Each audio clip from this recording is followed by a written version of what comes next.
Сайн байцгаана уу үзэгчдээ. Өнөөдөр та бүхэндээ хараалтай видео тоглоомнууд цувралын шинэ анги гарахад бэлэн боллоо.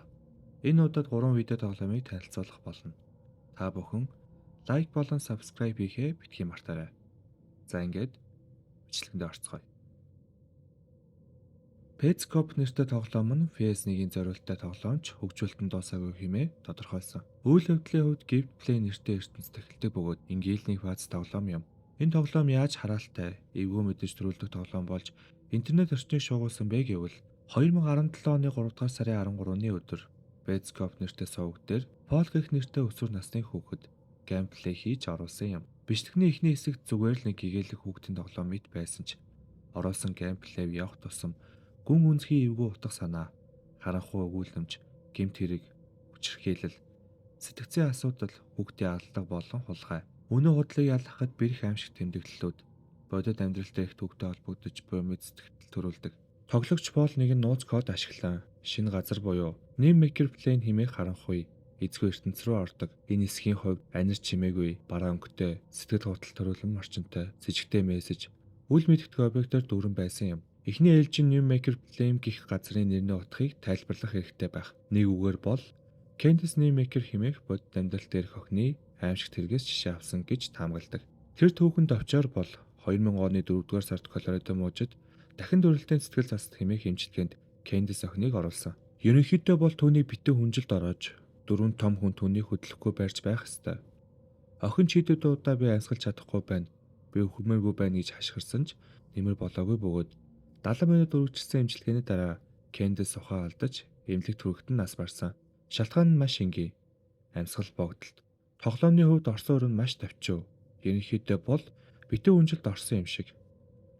Пол тоглоомыг тоглох тусам илүү дотгошоогоо болон сэтгэл готролтой болж эхэлдэг. Асуулт асуухаа болж түүний ярианы хэм маяг өөрчлөгдөж уг тоглоомтой сэтгэл зүй бүх зүйлээрээ холбогдож эхэлдэг. Мөн хамгийн ачаалттай зүйл нь дээр дурдсан New Maker Plane газар очиход үл мэдэгдэх зүйлд өдөртүүлж мөмөлт үйлдэл хийдэг. Хаашаа явбал зөв, юу болохыг яг л мэдэж байгаа мэт хөдөлгөөнүүд мөн энэхүү тоглоом өөрийг нь чиглүүлээд байгаа юм шиг. Сүүлийн хэдэн бичлэгнүүдэд Пол үгс дуурхай болдог.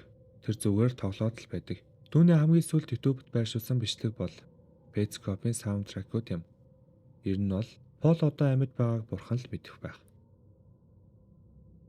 Bobaroka бол 2021 онд Supernova студиэс гаргасан Tamagotchi төрлийн виртуал тэжээвэр амьтны тоглоомыг санагдуулсан. Гэхдээ гүн үнцгийн аимшиг элементүүдтэй пазл хоррор төрлийн тоглоом юм.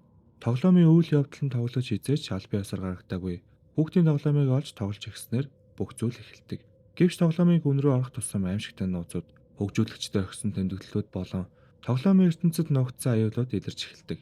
Тоглогч нь өөрийн Баби хэмээх виртуал тэжээвэр амьтныг хасарч, тэжээж хамтдаа мини тоглоомод тоглож түүнийг өсгөх ёстой. Гэвч тоглоомын явцад гажуудал алдаанууд гарч тоглоомын ертөнц зайжмаар аимшиг урамсгалтай болж хувирдаг. Тоглоомын явцад тоглогчийг хөөж мөшгөх, араатын хэмээх дайснууд гарч ирдэг бөгөөд эдгээр нь тоглогчийг барьж авахыг оролдог. Мөн тоглоомын ертөнцид хийм бус бит хэмээх нууцдаг аимшигт оршихуй нугдаж байдаг.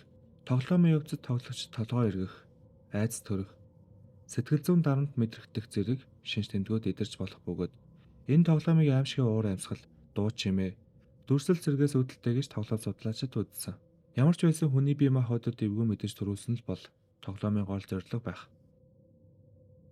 I Am Scared бол 2012 онд Италийн хөгжүүлэгч Иван Занотоны бүтээсэн пиксел хэлбэрийн аимшигын тоглоом юм. Тоглоом нь тоглогчийг White Face хэмээх нууцлаг муу ёрийн оршихуйдаа нүр тулгуурлаж тоглоомын ертөнцөөс гарах гарцыг хайх үйл явдлыг өгүүлдэг. Тоглоомын үйл явдал нь тоглогчийн сэтгэл зүйн дарамт, айдас давтуулах зорилготой бөгөөд тоглоомын код, дүрслэл, дуу чимээ зэрэг нь үүнд нөлөөлдөг.